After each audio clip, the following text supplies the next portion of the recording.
Hello, thank you for listening to the Latinx Press podcast. I'm Henry Barajas. I'm the host of my own show, so I'm trying to do something a little different, trying to do a little better job of explaining what this is and who my guest is this episode. Latinx Press started off as a Substack. I ended up pulling out a Substack and migrating into my own newsletter through Button Down. One of the things about things that Substack was really good at was making money. Like people are so awesome and were like really cool about giving a monthly donation to the newsletter because it costs money to maintain it. It costs money to do it, and so to go into Button Down, where I do still have to pay money for it, I haven't figured out a way to make that. To give people a chance to support it at a monthly level. So I will eventually. But one of the things that I did that Substack had was a podcasting element where you could upload your audio and it would, go out to all your followers. So we're currently still doing this. I'm doing the same thing. I am still uploading using this service through Riverside. Makes it really easy to just do these kinds of things. So you can still listen to this show wherever you listen to podcasts. But my first guest today is Dave Wielgosz. He is a awesome person. Period. Let's stop there because I think a lot of the times in comics we kind of conflate people as they are because of their work. And I think we do that with everything, and that's why we're seeing the whole thing with Cesar Chavez blow up in our face, which I've addressed in my newsletter, and I probably should keep addressing at some point. But Dave Wielgosz was one of the first editors that I worked with, and was like really engaging in a way that a lot of editors aren't, and it just showed how much he cared. And he was also working with Jesper Bay. Those were the two editors that I worked with at DC on my Batman Urban Legends story, which I always tell people that's the thing I'm most proud of. That's the one thing I wanted to do in my life ever since I was a child, was make a Batman comic. So Dave has a special place in my heart for that. And he has since gone out on his own to be a working writer in comics, which isn't easy. And there's some added baggage to that when you leave DC Comics or Marvel Comics, and you want to be a writer. And a lot of people, make you think that, or they think they have this impression of you that you're just an editor, or I only know that person because of editing. And it's really hard for editors to give people a chance like that. So, but Dave also talks about the advantages of being a longtime DC Comics editor and the plethora of artists that he knows that he can work with, and knows that because he's worked with them and on a monthly schedule or on various projects, he knows that you can depend on these kinds of people. So there's ups and downs when you address that. And yeah, so if you love the conversation, I mean, this is definitely a conversation to promote Dave, but also we really get in the weeds about making comics. And I think that's kind of the lane that I'm kind of giving with this podcast and with my newsletter, is that it's very much a creator focused, conversation. I have another episode that I pre-recorded that I had with Matthew Rosenberg. He has a new book coming out. He's working on Spawn, so I'm looking forward to putting that out. But again, thank you so much for watching, for listening. I'm just trying to get the word out about my new graphic novel, Death to Pachuco. And one of the best ways to do that is to talk to your friends and promote their work. And in this episode, we talk about Dave's new book, Showdown, with Ignition Press, coming out in May. We're all of us who's worked with Dave are really excited about it, and we're excited to see someone that's cool doing something cool. And since this is his first project, you really try to get behind someone and help them in their journey making comics, because we all know how beautiful and incredible it is, but it's very costly, and both on a financial, spiritual, and physical level. So thank you for listening, and here's that conversation. Dave Wielgosz. Henry, how we doing, man? Hey, it's so good to talk to you about your new series. I don't think enough people know how exciting this is for a lot of people you've worked with. I think I mean, you have an incredible comics career so far, Thank you. and now you're off being a writer. Yes, that was Was that always the always the plan? goal. Yeah. Yeah, we got delayed for a little while, but now we're back on track, and this is the biggest step forward so far with And Showdown. when we say we got delayed for a little while, that was like 10 years of being an editor. It was about 5 years, and then DC was kind enough to let me start writing stuff while I was on staff. But like, I'd say that I was trying to ride my bike in two lanes at once, which, as you know, as a driver, is not something other people appreciate. So eventually, you have to pick the lane you want to be in, and I picked writing. And that's something you've always wanted to do. Yeah, ever since I was a kid, I wanted to make comics. I wanted to write comics. I would like do like after school comic book classes. I would like read You had after every. school comic book classes? There was an after school comic book class taught by a guy who had self published a comic like at one of like the learning annexes in town, and And he was what awesome. town is that? I mean, I grew up in Holyoke, Massachusetts, near Springfield, where the Basketball Hall of Fame is. everybody You just pick knows. a landmark, you know. Everybody knows where that is. It's like if I were to say I'm from Tucson, Arizona, where the tabletop tennis Hall of Fame is, which it really is. They might know now more after Marty Supreme. Oh, you would hope they had Marty balls. They should have teamed up for a marketing campaign. I'm surprised Yeah, Timmy didn't set that up. He was doing he all the should other have. marketing for that. He was too busy crapping on the opera and ballet. Oh, we're gonna love him again, especially if he options either one of our books. Oh yeah. If he wants to play my great grandfather in La Voz de Mayo, thought the Rambo, No, he'd be I like a bad gladly. cop. He'd be a bad cop. That would No, be like no. his I move to being want a him to be villain. Ben Affleck Mexican in Fargo. Oh, There's just a Fargo or storied Argo? tradition of white actors being great Mexican characters. Yeah, I'm familiar with it. One of the things I think uh, why I mean, aside from being able to work with you, Mhm. I think one of the things that I think you and I share is we like to joke and have a good time. And Yeah, I'm sorry to say this, and I don't care who I offend, but a lot of people in the comic book industry do not like to joke and have a good time, or don't really have a sense of humor in general. It's very much a like a lot of people are just very like walled up in a way that is yeah. hard to connect with people who I think don't have a sense of humor. I agree. I think that people tend. I mean, like most of the people who make comics tend to spend a lot of their time alone, which is like really hard. So it makes you sometimes a little less personable. I've met plenty of people who are like very friendly, but I'm with you where it's like sometimes like my sense of humor doesn't always work for everybody. But also I think like growing up in Massachusetts and New England, like verbally roughhousing is such a like tradition in how we connect with each other that it's like Oh when I yeah. left Massachusetts, I left like the most sensitive boy who grew up there, and then when I moved to California, people were like, I don't think you're very sensitive. And I was like, how is that possible? You like, I lost all my sensitive I think currency. I've luckily have seen both sides of Yeah. you, of the sensitive boy and the roughhousing Massachusetts guy. I have Um, verisimilitude, yeah, but no, I mean, yeah. I think I agree with you. Where it's like, look, like I get along with most people who are funny and like want to riff, and you find those people, you find your Oh, people, for sure. yeah, And I'm lucky that I got to work with you once, and would do yeah. it again in a heartbeat. But That's what I, it is awesome to see someone like.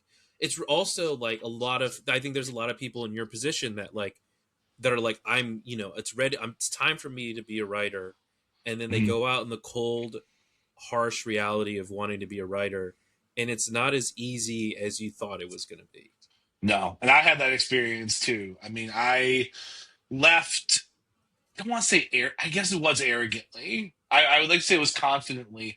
because when I was at DC and I'd gotten to write a little bit, like I'd made peace with the fact that I was a comic book writer and that I assumed everybody else had already made peace with that too.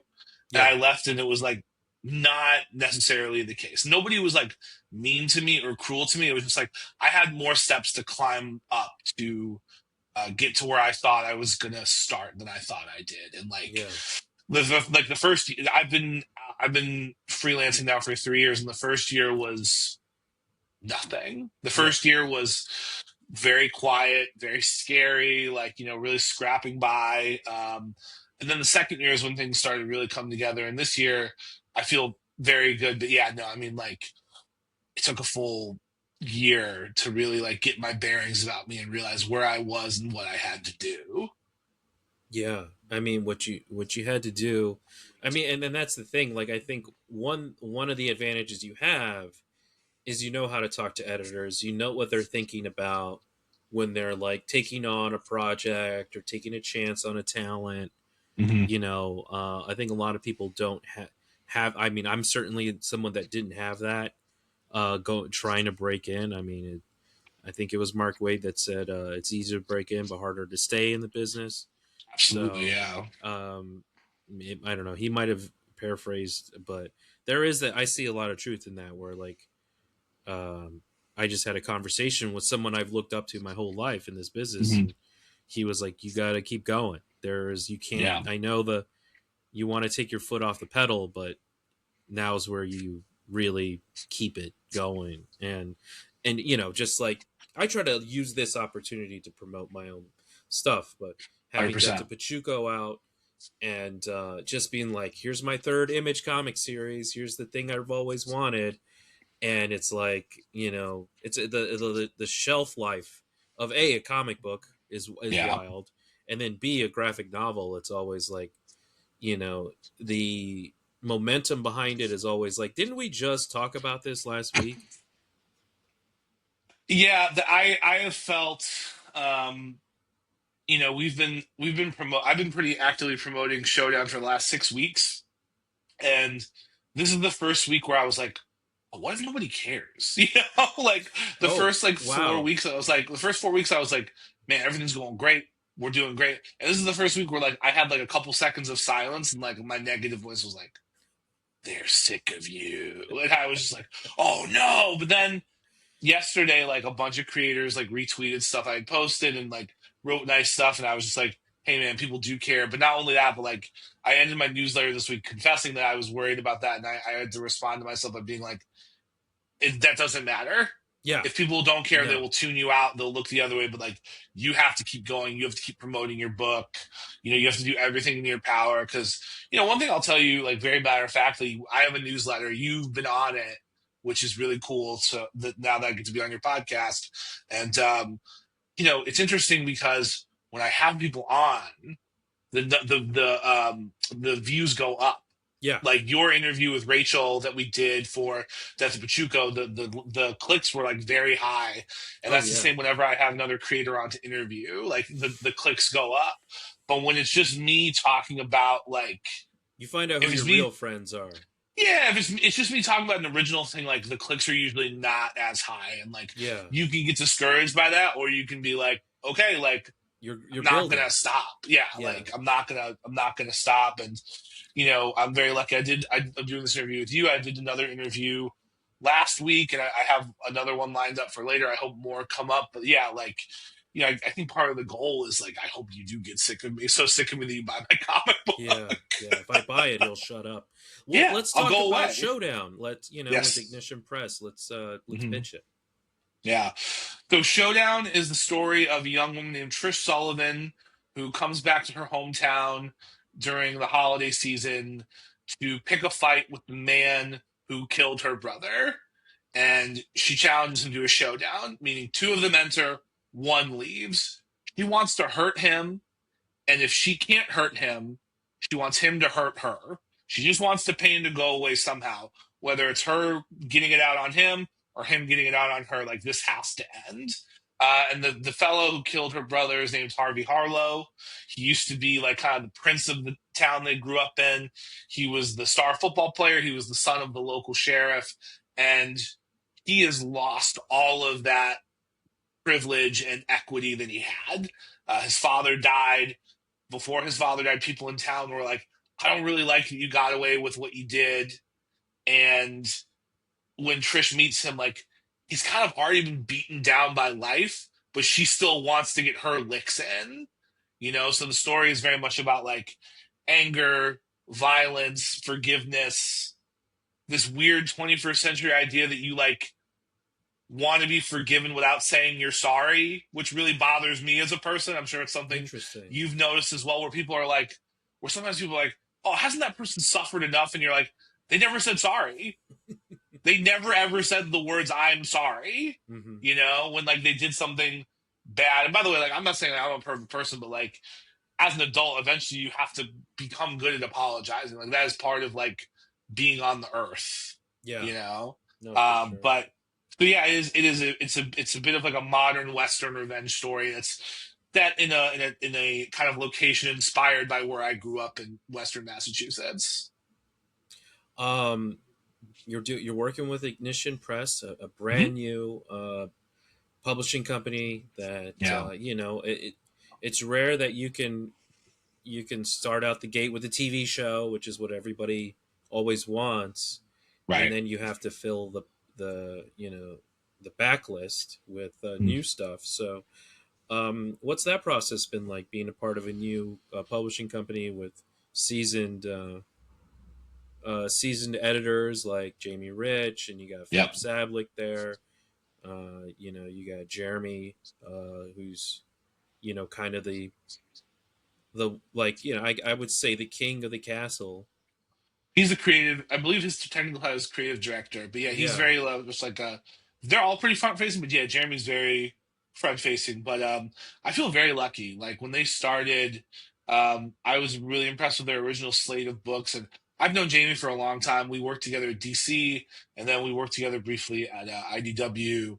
And when he left, like he knows that I've always wanted to write, and he was really supportive of this Man Bat series I did at DC, and he was just like, "Hey, listen, like I'm eventually gonna email you to send me pitches, so I hope you're ready." And I was like, "Okay." And you know, like I'm sure you've experienced this too, Henry. Where like sometimes people say nice things to you, and you're like, "Oh, that was nice they said that." I don't know if that's ever gonna happen, but that was nice. And like very quickly, like a couple months, like literally like maybe 3 months later, he was like, "All right, like let's go." I was like, "All right," and I sent him these three pitches, two new ones in Showdown, and I've been working on Showdown for 12 years. Wow. You know, yeah, I've been working on it for a long time. I've written it as a 40-page comic, as a 64-page comic in case I had to do it myself. I've written it as a novel, I've written it as a screenplay. Like I've done every permutation because I just wanted to tell the story somehow. And in that dark year I talked about, like I pitched it to a lot of people, and the response was like, hey, that's great. We're not going to do that. Or like, hey, that's great. I hope you find someone who's going to do that. Or like, hey, that's great. Like, this probably is not a comic book, which, you know, was a hard thing to hear when you love comic books and you're like, I think this is a comic book.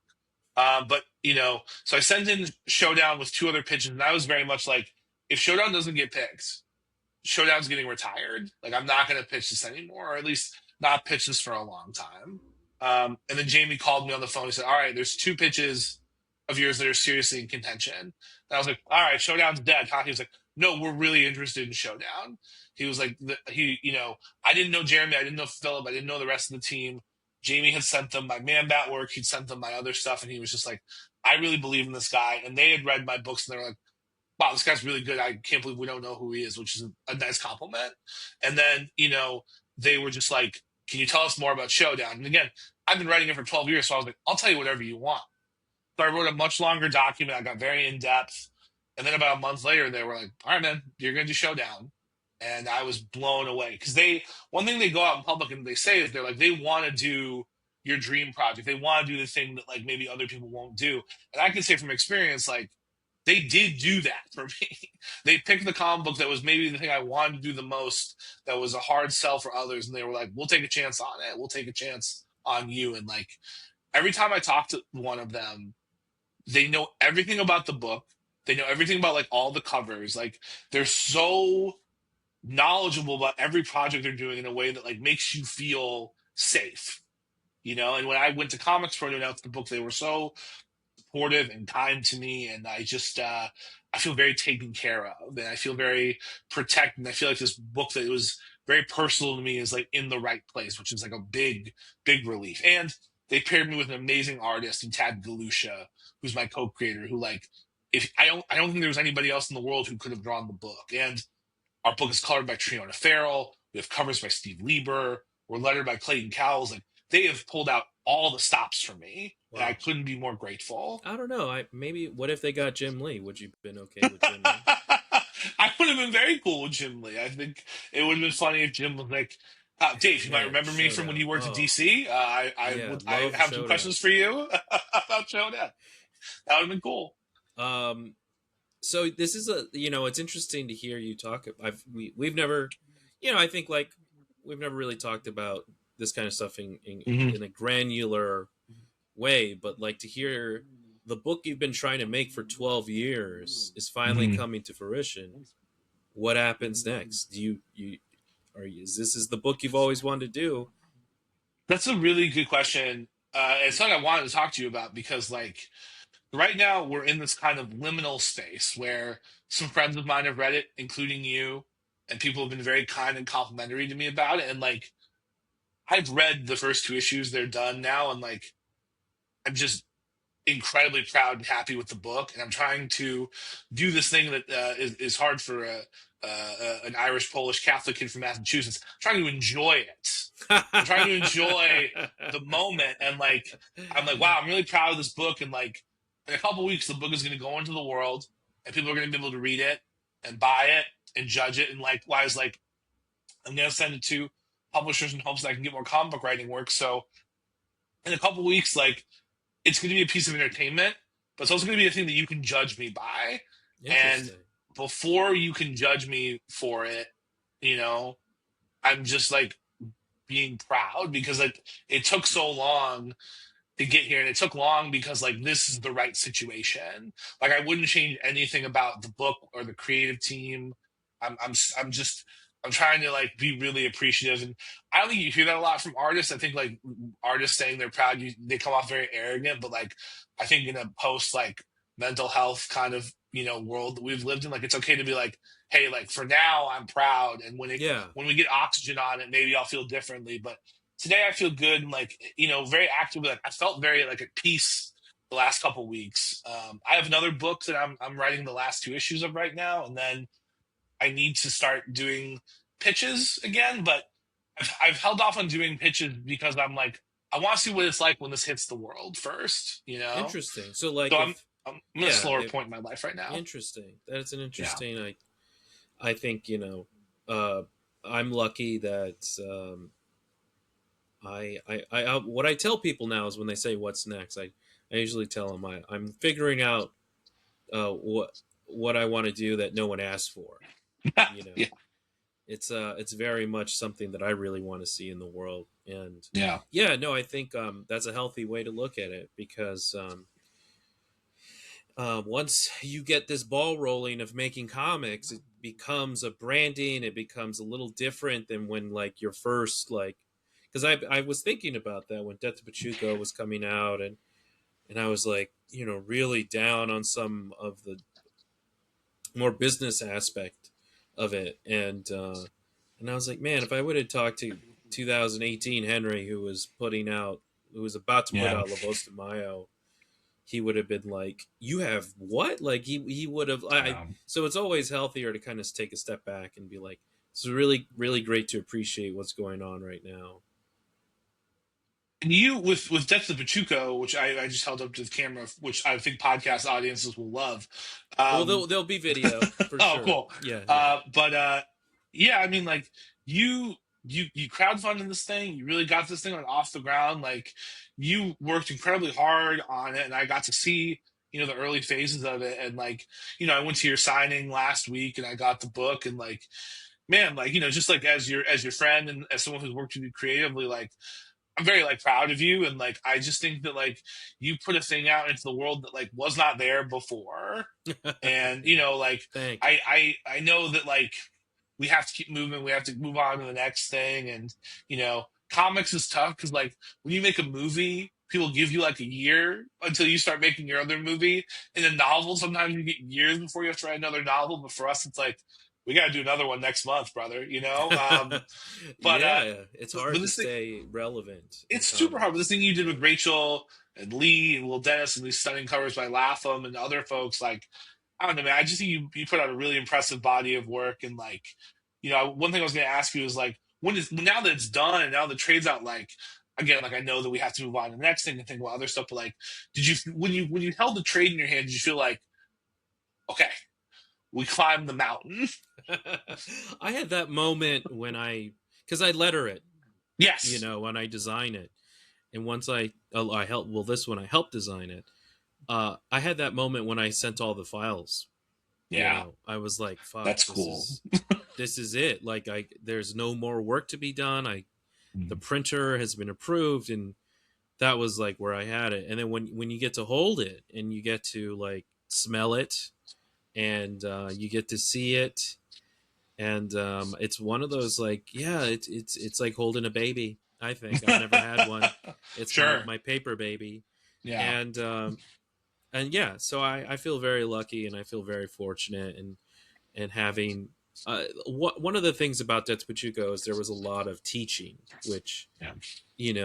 was interesting to be working with Rachel in a way that's like, trying to part sensibilities and like ideas that can like help her for the rest of her artist life. Yeah. And I think that is a unique experience because I think you and we could both relate to like being paired with somebody Hmm. and they're like running and gunning and you're like, whoa, this is awesome. But to be Yeah. like, hey, how can we mold this clay was a lot of fun. Was this her first sequential like comic book page work? I know you guys have done the strip together. Yeah. She's done like other stuff and this was the first like her like limited series Hmm. where it's not an anthology. It's not like a single book or anything Yeah. else. So there was like I think like there was just like a lot of moments where I was like, oh, like I've been preparing myself for this in a Yeah. very special way, and I'm very lucky that I got to learn from so many people. Especially someone like yourself. I'm a big fan of I'm a huge Lapham fan, so I'm really a big fan of the 6 to 8 panel grid. And when we worked together, you were like, you need to bring this panel grid. We need to lower the panels. And I was like, huh, I've never worked smaller. Yeah. So there was opportunities to like kind of scale back and like learn from that and to be able to have fun kind of not doing the like cookie cutter grid but having like smaller pages to have a different impact.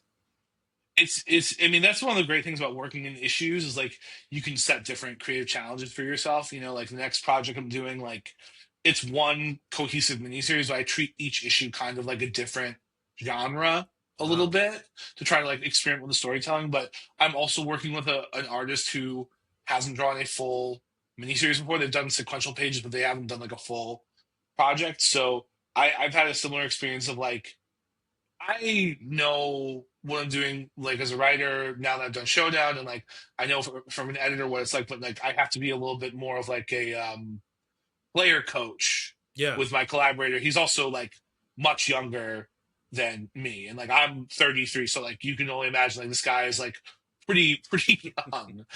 So Right. like I've also had this experience of like, hey, like I see this guy's so excited and he wants it so badly. And like when he was waiting for when we were in the development stage, when he was waiting for script from me, I knew that he was going to be okay either way because like he did a bunch of sample pages and like Yeah. not enough young artists are just doing sequentials right now. And like No. that's changing, but like Henry and I have been on tons of people's profiles where we're like, I know this person can draw a single image and they draw a comic book page and they don't have any comic book pages, and then we're Yeah. like, And that's where I was lucky when I saw Rachel's work. She had done he's really a short talented. Yeah. story called Adult Romance. One of the Yeah. things I wanted to ask you about Hmm. was you've been an editor for a while. Yeah. And then you switch to writing. Yeah. Was it hard to turn the editor brain off and write? I had to learn what my process was. Mm, So once I learned what my process was, I have a 3-step process when I'm making my comics. I draw the whole comic book out from start to finish, and I just do that very stream of consciousness. Like I'm just telling myself the story, and then I finish doing that, and then Dave, the editor, comes in, and he's like, "I think we can move this here. I don't think we need this. I don't think we have to do that." And then I take that clay that I've kind of sculpted slightly, and I turn it into an outline. And again, turn off editor Dave. Writer Dave comes back. He adds finesse. He does what editor Dave suggested. Then editor Dave comes back, does a little more moving around, does some more stuff, and then I'll do the script, and the script is back to writer Dave. So I pick where I deploy Bruce Wayne and Batman, as it were, where it's like, okay, this is a Bruce Wayne job, this is a Batman job.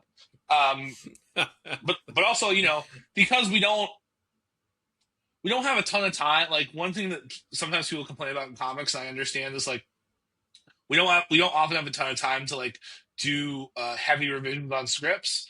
That's why I've created this multi-step process, because each step to me feels like a draft. interesting. Where it's like, okay, like I did this, what's wrong with it? Let's fix it. I did this, what's wrong with it? Let's fix it. And then by the time I get to the script, like I should be pretty confident about what I'm doing.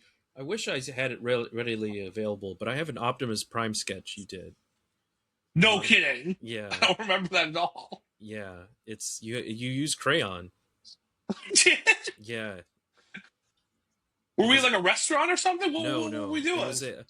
It was a gift from she will not be named, but we were clearing out some space and was like, "Do you want this original art by Dave?" Okay.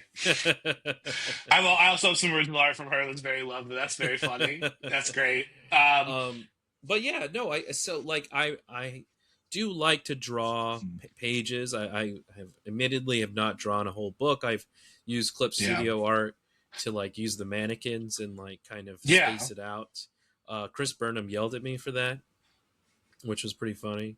Um, because I was because like you learn from your the people that you admire, like to Yes. share a process. So I was sharing like, Yeah. hey, here's a page that I mocked up, the script page, and then the final page. Yeah. And Burnham was like, burn that. Do not ever show that again. That is horrible. But I do appreciate that you draw it, because Yeah. I don't think enough writers know what drawing means. Yeah. And even just like, because like my drawing is very crude as well. And sometimes it'll just become a mixture of stick figures and words. But It like, doesn't just like, matter. You yeah, got no. yeah. But even like the most important thing is like rhythm. You look Oh at the yeah. pages and you're like, why do I have 3 6-panel pages back to back to back? Or something like that, where you're like, oh, could I like turn this into a splash, or like does the scene go on too long? Like being able to visualize it, like you just become a lot. It becomes a lot easier to just stand there and go, okay, I don't know that this is all kind of working yet. Yeah. Um, and I think it's important because like to your point, like, and you didn't do this, I don't do this, but I've seen it.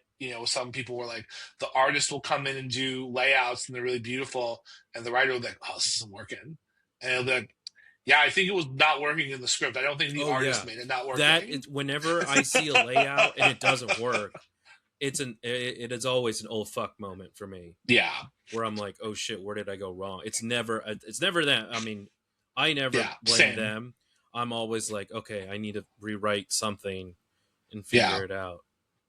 and you should be like, until the book goes to print, you should be willing to kind of like punch up or rewrite anything you do. And like I've had artists call me on the phone and be like, "Hey, I think I'd like to do this page a little bit differently," and I'm always like, "Hey man, Do it. you're the one who's drawn it. If you can do it Oh better, yeah. like let's do it." Oh yeah.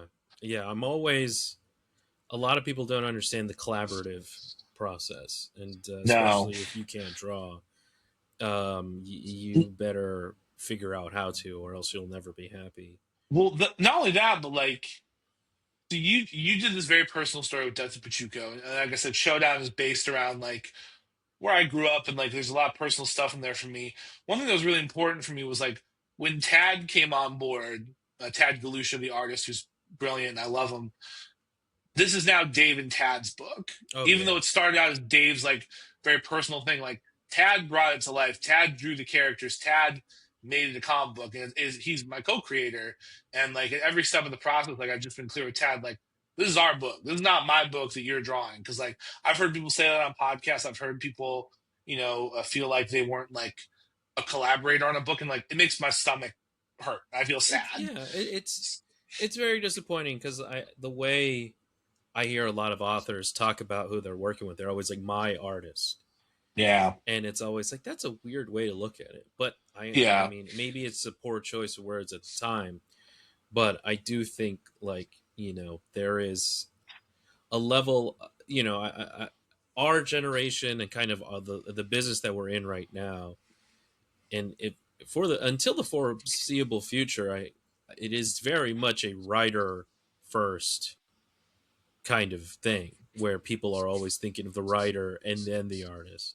One of my favorite yeah. moments in one of the most recent Simpsons, I don't know if you still keep up with that, I check but in. Lisa and Marge make a book called Sad Girl, and they do Marge is the artist. She's Yeah. canonically like a good artist, Yes. and they're at a Comic-Con, and Lisa's talking about the comic, and she goes, "Hey, my mom drew it. Does anyone have any questions for my mom?" And it's quiet for a moment, and someone in the audience goes, "What was it like working with Lisa?" Is that true? Did that really happen? Yeah, I need to watch that. That's incredible. Yeah. No. it's I mean, called Sad Girl. It's a great episode. I've seen. That sounds so amazing and well observed. We need to find out who wrote that. That's incredible. No. I mean, same. Where it's like, I my problem is like I feel like people know they may not know like consciously, but they know subconsciously, right? Like Yeah, they like when a comic book isn't working and they can't articulate it. I think it's because of the art. I think it's because the creators aren't jamming together. oh Like, yeah. and whether or not they can articulate that is one thing. But like, yeah, no, I do feel this like I feel this real responsibility to like you know. I hope Tad and I do interviews together. Like we've talked about that, and I've I done should his have had Tad podcast. do He's great. this together. I'm sorry. No, no, it's okay. But this came together very quickly. But I mean, I'm making sure that like if Tad's not here, he's here because I am like talking him up as much as I can. Because again, he's my collaborator, and like Right. if this book works, it's because of both of us. So who's But coloring it? it's colored by Triona Farrell, who is brilliant. She is incredible. She colored Batman Dark Patterns last year by Dan Waters and Hayden Sherman. Oh yeah. She also colored Batman Night Fight, which was drawn by Dan Mora. So she's a real powerhouse of a colorist, and we were Yeah. And really who's lucky to lettering? get her. Clayton Cowles, the brilliant and prolific Clayton Oh my Cowles. gosh. Was that Yeah, did you bring that in or was that a no, Clayton and Tad went to the Kubert School together, and they've Oh, always wanted to cool. work together. So Clayton was like, "I will work with you guys." And I'd worked with Clayton in DC, so he was like, "I like Dave, but like that was definitely Tad because they are friends." Likewise, like Tad was also close to Steve Lieber, who's doing our covers, and Joel Jones, who's going to do a variant cover on our first issue. So like.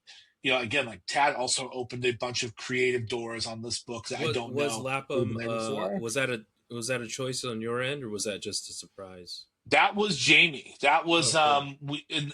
we so we needed another cover, and he emailed me like in the morning, and he was like, "All right, like we need to get a cover," and I was like, "Okay." And I was walking around thinking about like who should do it, and Jamie then emailed me and said, "We got Lapham," and I still do some editing, and I was nervous because I had just hired Lapham to do covers on a book, and I was like, "Oh man, like what crazy coincidence!" But then like in like literally Henry in like a day. Lapham came back with a cover that like stunned everybody, me included, and I was just like, "This dude's a master!" Like, Oh, he is. Yo, I it's mean, an amazing piece.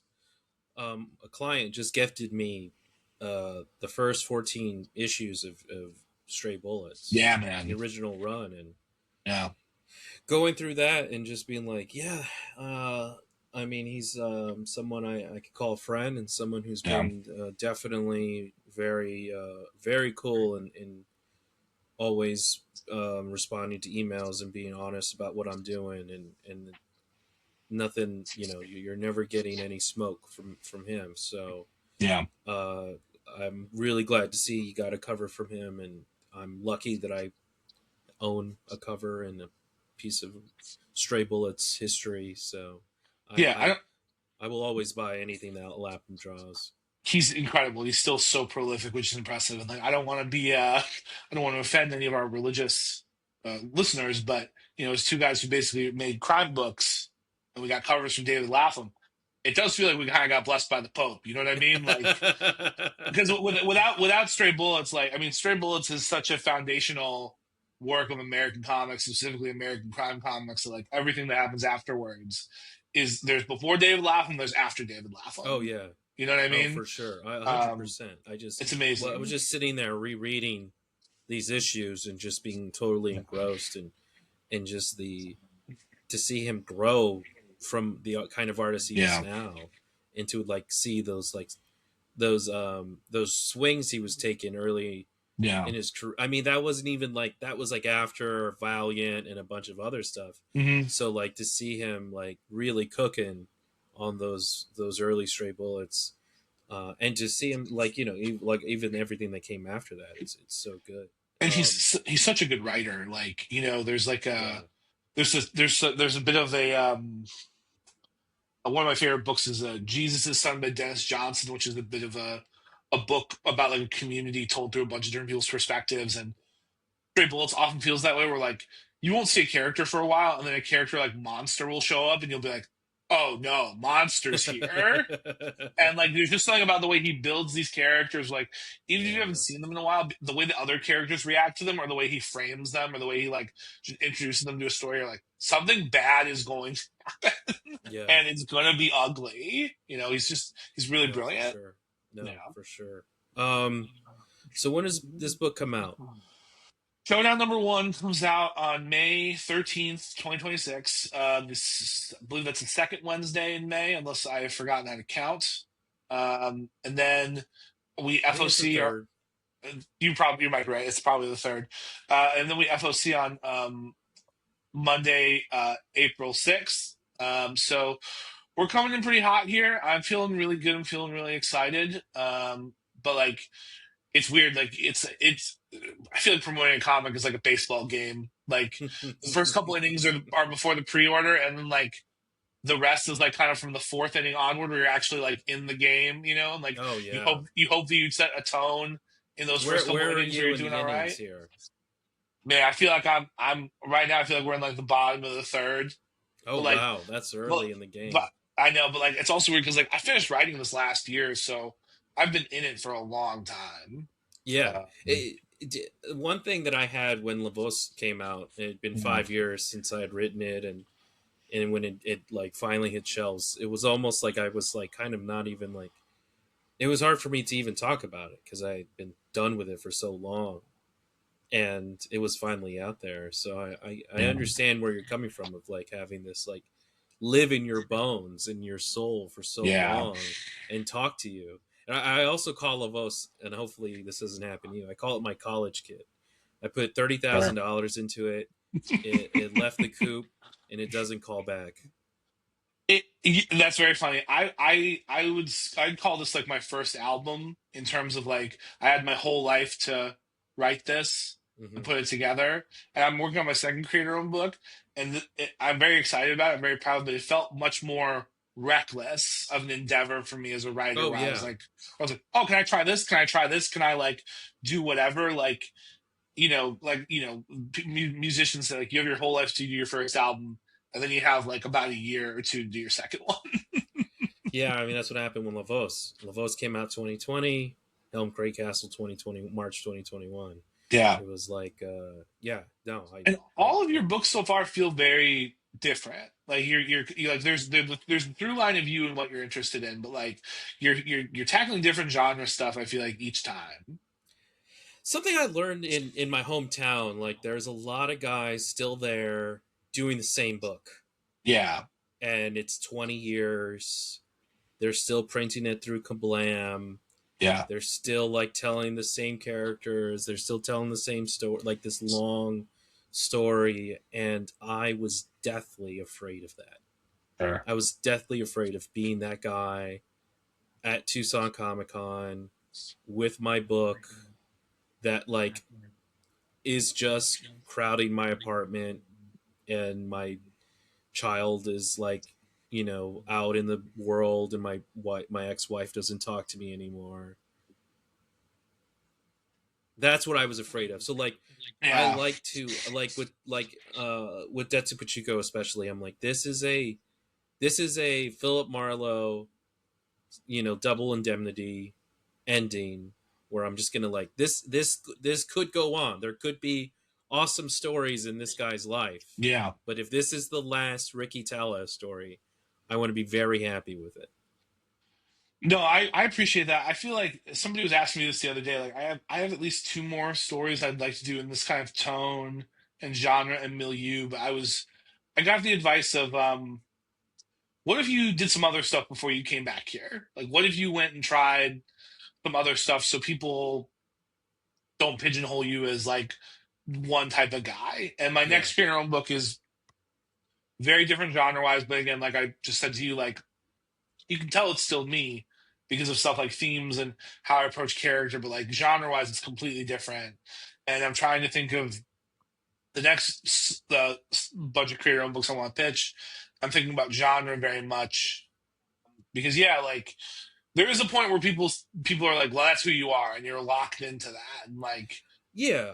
I No, want to be I've very locked thoughtful about that myself too. into the Latino thing, for better or But worse. that's not a genre. That's like who you are, and like No, that's I like just know. part of your But like, identity. it's hard for other people to be like, "Hey, he could write Firestorm," or Yeah, I or Aquaman, and like, yeah. it's like, oh, what monthly Mexican do we have that Yeah. isn't written by like someone who isn't, Can I you can I know? make can I make a confession about Yeah, that as like sure. an editor? So a good editor should be able to hear that and go, I really appreciate that you told me that. I I don't I don't think the person would mind if I name them. I'm not gonna name them. But we were doing a Valentine's Day anthology and I reached out to a queer creator to do a queer character, which is like not bad. You know, obviously No, like I want the character to be like written well and be written from like an honest perspective. And they wrote back to me and they were like, I totally understand why you asked me to do that. I really appreciate it. I would like to write this character who is not queer. yeah, And I was like, yeah, let's do it. Because there's a world where like you can be offended that somebody was like honest with you, and you can be offended that, someone was implying that maybe your intention didn't come from a good place. Or you can listen and you can be like, I'm grateful that someone felt safe enough to tell me that, oh and yeah, they didn't think I was going to be a monster in return. And I want to honor their respect they had for me and the fact that they were like brave enough to say like, hey, thanks for this thing I could totally do and just take the money. I would feel artistically better if I did something else. And like, are you willing to let me do that? And I tell that story because like, I hope other editors hear that and like can be more open because it's like, look, like, yes, you should when with those characters specifically, like, yes, you should be making sure that they come from a place that is authentic to their voice and who they are, ethnically and stuff. But also, if someone wants to write Batman or Superman, let them write Batman and Superman. Like, right, yeah. yeah, I think a lot of the time editors are reaching out to people they know or went to school with, and unfortunately, the business is built on people having the means to go to these schools, to operate in this low margin profitability. yeah, So that means that you're probably in a position where you can afford it. yeah. Some when I before I left to write full time, somebody sat down with me and we had a really amazing conversation. And they said to me, like what's hard about this, right? And about you starting your writing career. And I was like, what's that? And they're like, you're not rich. They were like, you're not rich, and like, You're I like, yeah, grew I up, know, mom. I grew up in a really lovely home with very supportive parents, but like, Yeah. like we didn't, like nobody was paying for my rent in LA. You know what I mean, Henry? Oh And yeah. like nobody was like, like by the way, like I say that flippantly, but like my mom, one time I was really struggling because like I had some friends who like I loved very much, but like it was clear that we had different economic backgrounds. And I talked to my mom, who's like the best lady in the world. My mom was just like, "Hey man, I'd buy you a fucking house if I could. You know, like I love you Oh so yeah. much. If I had the money, I'd do anything for you." She was like, "Don't live your life being bummed about what other people have that you don't have because it will never ever stop." And Right. it was some of the best advice I ever 100%. got. But to your point, like, I was on my first panel at Emerald City Comic Con, and we were Oh, how did talking that go? to. How It was was Emerald? Yeah. awesome. Yeah, I loved let's Emerald. It was the best con I'd ever done so far. Everybody was there for really comics. Oh my god! over I LA Comic-Con. Yes, which hometown show. We'll always do our best. Yeah. But yeah, no, Emerald City was amazing. Me and Chris basically sold out of everything we had. Our mutual friend Chris Robinson. We had a stellar time. People were there for comics, and it was also the first show where people came up to me with stuff to sign, which like Oh, really moved me a lot. were you just But did you have a tissue box nearby just constantly sobbing? it's really growth, but I'm going to recommend it because it's something like I don't know if this was on your list of things that I needed to get for cons, but I added it as like I bring like a gym towel Oh, I did tell you that. because I get sweaty. Yeah, so I bring a couple gym towels and like so yeah, if I do tear up, I just pull the gym towel. I'm like, oh I'm god, just sweating um, from my eyes. I'm just sweating from my ass, which by the way does happen. It stings like hell. But uh, um, I'm sorry, I lost my train You were of doing a thought panel, there. Emerald Doing a City. panel and doing a panel, and it was about like how to pitch a book. Yeah. And one thing I made really clear because I thought was important was it was a full room. Everybody was like on the edge of their seat because like Oh yeah. people want to make comics, man, and I really love that, and that's good for us. But the thing I told them was I was like, look, like look, if you have the means to go to school, going to school is awesome. Like I would never tell you not to go to school. Like going to school changed my life. It gave me the access to get internships at Marvel and DC, but also like it also just gave me like hours where all I had to do is write because that's what my grades were based on. However, I graduated from school 12 years ago, and school now is even more crazy expensive. So I just Oh pointed out to yeah. people like, just know that there are resources for you to learn about writing, to learn about being creative. And if it's not an accredited school or an accredited program, don't give anyone money because they're gonna tell you how to be creative. Like there's podcasts like the one we're on right now. There's a bunch of podcasts where people talk about process. I have a newsletter where I'm basically giving away stuff for free to like let you know how to make comics. Like, and while I don't have a lot of followers right now, I know that someday people are gonna be like, wow, this guy just gave me a bunch of shit for free to like make comics. And like I do think like, to your point, like because people who make art come from various economic circumstances. Like we, as people who are in the position we are, should always be paying it forward and should be willing to share like how we do what we do and all this stuff because like it doesn't hurt us, you know. Like I think about people like Martin Scorsese or comic creators like Spielberg. Spielberg or comic creators like Bendis and Brubaker who just go on interviews and be like, "Yeah, this is how I make comics." Yeah. And they didn't lose their magic powers because they told us. We still had to figure out our own way, but like Yeah. they made it not mythic anymore, which makes it possible. Right. Yeah. No, no. It's so true. I mean, I can go on about that, but I just want to give context to the listener and Yeah. viewer that Dave was going to do his first show, and I was really excited to like just give Dave all the advice I could that I never got. Yeah. And I've never seen someone, and then I tell people ask for my advice all the time, Dave, and they never listen to me. And you're the Yeah. only one that really took what I had to say seriously. Yeah. I took all of it and like it was I got a standing rack that I still use. I got a You inspired me tablecloth. to get that. To get that. Dude, the rack will change your life. Oh, it's great. But like even like simple stuff like Henry was like get like a foot pad so like your feet don't hurt. Get a seat pad because the seats are usually hard plastic. Like bring a little lunch cooler. Like by the way, if I could change one thing about conventions right now and hotels, what happened to vending machines? Did we outlaw them? Like why aren't there vending machines in every fucking convention in this country? I think the pandemic probably killed it so that people weren't. I Oh think it was man, like hard to. Yeah, no, it sucks. Like doing shows and eating is like the worst. Torture. It's always eating bad food or like Yeah. really expensive good food. Yes. It's never like if you're lucky. I think you were. I don't know where Emerald City is now, but Emerald City used to be downtown. Used to be Yeah. near a Target, so I could get bananas. I could get like a salad It's and not bring it. far from that Target, but it's a little Okay, further from it now. yeah. Yeah. Or if you have time, you can go to the market, get a cup of coffee, Yeah. and a really nice cheap croissant.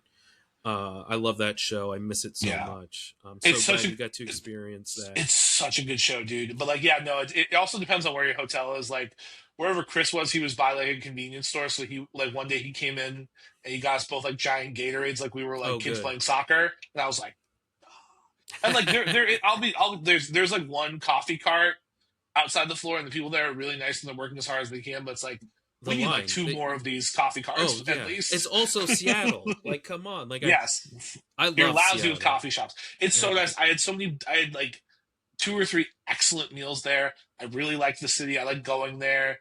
I loved it. I loved I feel Emerald like City, you and would really thrive there because of the weather. I think I would too. I think temperature wise, it's probably for me. But like I will just say, my complaint extends to every convention, not just Emerald City. Like bring back vending Oh machines. yeah, bring him back.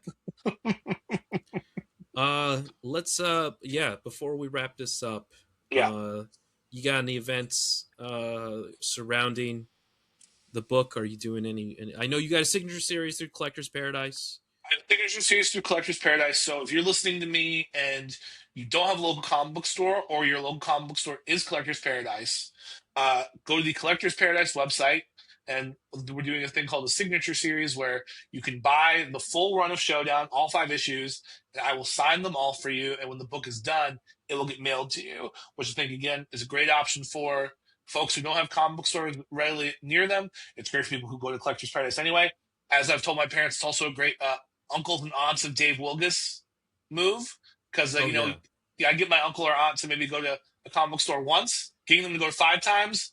It's a bit of an ask. No, that's an ask. No, for But sure. yeah, I think we will be doing a signing at Collector's Paradise as well. It hasn't been formally announced yet, but if you follow me on Blue Sky and Instagram at Dave Wilgus, And your newsletter, yeah, and which my newsletter, the weekly updave.beehive beehiiv.com, where I update every week and I give you a treasure trove of comic book stuff and a bunch of nonsense. I wrote about Ted season 2 this week. I'm making content for you, you know. Uh, but yeah, no. So we're gonna be doing that, and then like I'm trying to. I'm probably gonna be at San Diego, but I don't think I'll be tabling.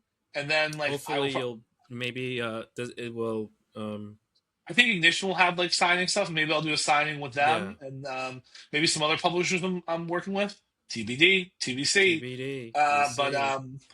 and then like I'm gonna try to do some convention in the fall, perhaps our beloved LA Comic Con. Love LA Comic Con. Yeah. It's so great to drive there and go back to your bed. I can't ask for a better show.